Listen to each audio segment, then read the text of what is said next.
안녕하세요. 이번 영상은 팰리세이드의 인기와 관련하여 제일 황당했던 기사가 있어서 소개해보려 합니다. 아마도 제조업에 종사하고 있는 분들은 이 기사가 얼마나 어이가 없는지, 공무원의 탁상 행정처럼 실제 현장에는 가보지도 않고 사무실 컴퓨터 앞에 앉아서 뇌피셜만 가지고 기사를 쓴 것인지 이해하실 것 같습니다. 네이버 뉴스에서 중앙일보 팰리세이드라는 키워드로 검색해보면 문희철 기자의 글이 최상단에 노출됩니다. 이 글은 게다가 네이버에서 픽을 받았을 정도인데 한번 읽어보겠습니다. 제목: 팰리세이드 열풍이 드러낸 현대차의 민낯. 현대차 자동차 산업의 공룡인가 멸종 위기종인가. 현대자동차가 출시한 대형 스포츠 유틸리티 차량 팰리세이드의 인기가 식을 줄 모른다. 18일 기준 계약 대수가 5만 대를 돌파했다. 지금 현대차 대리점을 방문해 차량을 계약하면 가을쯤에나 차량을 인도받을 수 있다고 한다. 선택 사양, 색깔 등에 따라 출고일이 달라지는데 최상위 트림에서 특이한 선택 사양을 고르거나 독특한 색깔을 선택하면 출고일은 최대 10개월까지 늦춰질 수 있다. 자, 여기까지가 팩트입니다. 오피셜 맞습니다. 일명 팰리세이드 대란으로 특수를 노리고 있지만 이면에는 고질적인 현대차의 구조적 문제도 고스란히 노출된다. 일단 현대차 경영진이 수요 예측을 얼마나 못하는지 증명했다. 당초 현대차는 팰리세이드가 내수해서 25,000대 정도 팔린다고 봤다. 하지만 사전계약 첫날 3,468건의 계약이 몰리자 판매 목표를 3만 대로 올렸다. 주문이 밀려들자 다시 목표치를 4만 대로 상향했지만 이미 5만 명이 차량을 원한다. 수요 예측은 공장 가동, 물량 배정, 판매량과 직접 관련이 있다. 현대차가 팰리세이드 인기를 예상했다면 지난달 팰리세이드 판매 실적은 몇 배로 뛸 수 있었다. 실적 부진을 만회할 기회를 스스로 차버린 셈이다. 저는 여기서 이 글이 맞지 않다고 생각이 됩니다. 팰리세이드가 이렇게 인기가 있을 줄 누가 알 수 있을까요? 현대차는 팰리세이드가 내수 연간 25,000대 판매량을 예상했습니다. 이는 월 평균 약 2,000대 수준입니다. 그러나 해당 차급에서 국산 차량의 월 판매 수량이 기아차 모하비가 500대 내외, 쌍용차 G4 렉스턴이 1000대 내외 수준입니다. 수입차에서는 포드 익스플로러가 500대 내외로 꾸준히 팔리고 있습니다. 그런데 각 브랜드의 대표적인 대형 SUV를 다 모아봐야 2000대 수준입니다. 포드 익스플로러는 수입차라는 이미지가 강해서 사람들이 찾는 요인이 있고, 모하비는 V6 3.0 디젤 엔진과 프레임바디라는 고유성을 가지고 있습니다. G4 렉스턴은 프레임바디에 그나마 최근에 출시한 신차라는 장점이 있었습니다. 하지만 팰리세이드는 수입차도 아니고 V6 3.0 엔진도 아니고 프레임바디도 아닙니다. 그냥 가장 고급스러운 신차입니다. 월 평균 2,000대도 이 차량들의 판매량을 모두 빼서야 2,000대인 것이죠. 물론 소렌토나 산타페급 차량을 고려하던 소비자들도 끌어올 수 있다고 생각할 수 있지만 예약 건수가 5만 대 이상인 것은 누구든 쉽게 예상할 수 있는 수준이 아닙니다. 그리고 수요 예측은 공장 가동, 물량 배정, 판매량과 당연히 관련이 있겠지만 이 세 가지만으로 모두 예상할 수 있는 것이 아닙니다. 고객이 원하는 수준의 품질인지 차량의 성능이나 기능 등 정말 다양한 요소가 수요 예측에 필요합니다. 게다가 실적 부진이라고 하였는데 현대 기아차는 현재 국내 시장은 절대 실적 부진이 아닙니다. 해외 시장의 실적 부진이 있었을 뿐 미국과 중국은 이미 회복세에 있으며 국내 시장이 해외 시장의 부진을 만회하기 위한 기회로 삼으면 안 됩니다. 해외 시장은 해외 시장 나름대로의 문제점을 찾고 이를 해결해야 합니다. 이 기자는 해외에서 실적이 안 좋으면 내수 실적으로 채워주는 줄 아나 본데 전혀 그렇지 않습니다.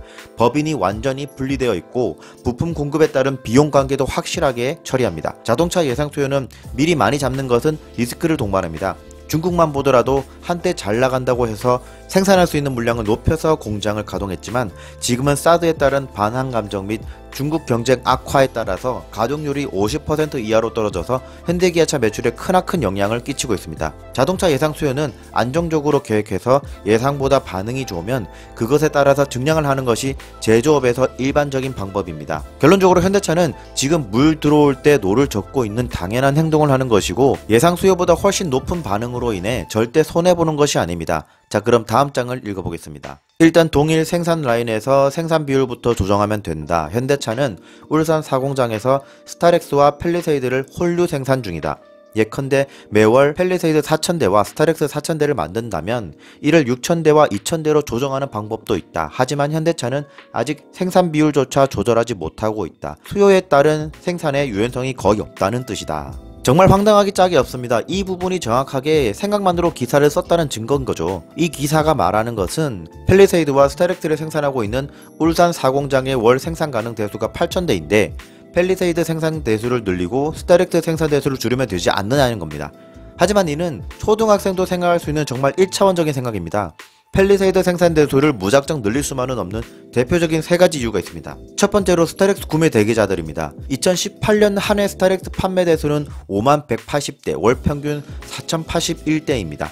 당연히 스타렉스도 월 평균 4000대를 만들어야 합니다. 스타렉스도 생각보다 잘 팔리기 때문에 단순히 펠리세이드 구매 대기자들만 생각해서 판매율을 올리고 스타렉스 구매 대기자들의 불만을 놔둘 수는 없습니다. 결론적으로 기자는 스타렉스 판매율을 찾아보지도 않았다고 생각되는데요. 다음으로 두 번째는 부품을 공급하는 협력사입니다. 단순히 현대차 사공장의 펠리세이드 생산 대수를 올려야 하는 1차원적인 문제가 절대 아닙니다.